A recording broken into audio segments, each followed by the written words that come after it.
We are taking a live look this morning outside of Carterville, outside of the TV station. Now we are still seeing some snow on those grassy surfaces, but at least the roadways do look clear this morning. We're even starting to see a few hints of daylight out there. At least those skies are starting to clear up. Temperatures, though, are mostly on the cold side. We're talking about the mid to upper teens across most of southern Illinois, lower 20s further towards the south. Those wind chills are even colder. 0 coming in for Farmington, 1 degree for Carbondale, and -1 across Mount Vernon. So certainly grab those jackets as you're headed out the door this morning, and you are going to want them all day. We'll still be at about 18 degrees through 9 o'clock this morning, with highs running around 25 degrees. I do expect us to see overall a mix of sun and clouds today, with a little bit more sunshine later on during the afternoon.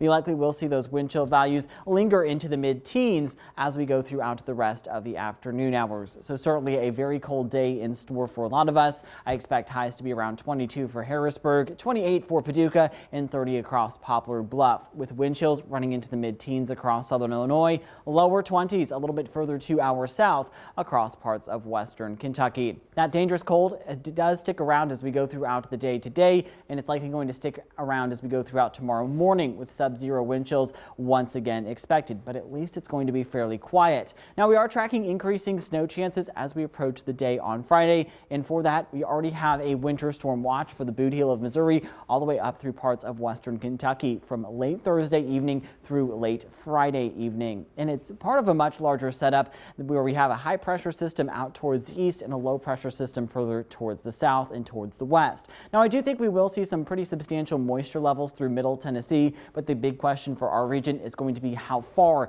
that moisture makes it to our region. How much moisture we have is going to impact how much snow we see. Again, this model does continue to keep mostly clear skies for us as we head into the evening hours tonight. A little bit more in the way of cloud cover early tomorrow morning, but I do expect lots of sunshine as we approach the lunchtime hour tomorrow. So really not a whole lot to be concerned with weather-wise, but this model does drag cloud cover into the region through Thursday evening. Now I expect us to be mostly dry through Thursday evening, but notice as we approach Friday morning, we could start to see a few isolated snow showers in our western counties first, and then that snowfall does become a little bit more widespread as we go throughout the morning hours and through the midday hours. We should see that steady snow through most of the afternoon, and then it finally tapers off as we head into the evening hours. Again, this is just one model run, and it's suggesting that we could have a little bit more moisture, but depending on how much moisture we receive will dictate how much snow we get. But based on the current data, I do think we could see anywhere from trace amounts, maybe up to 2 inches in our northern counties,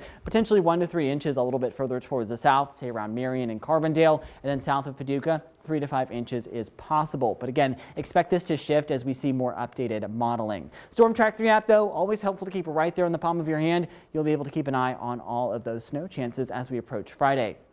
Temperatures tomorrow going to be very cold as we kick off our Thursday, likely running into the single digits across southern Illinois, but at least those high temperatures are going to warm up somewhat. We'll likely see highs around the freezing mark for most of us, but those wind chills still going to be running into the mid-20s. So again, barely warmer than we are today. 32 for tomorrow. We'll likely see temperatures fall back below freezing for Friday's high with an 80% chance of that snow. Again, I can't emphasize it enough. Those amounts are going to be very highly dictated by how much moisture we see in the atmosphere. 32 for Saturday, 36 for Sunday, with a couple of more chances for isolated snow showers. We'll see those temperatures still into the lower 30s through Monday and Tuesday.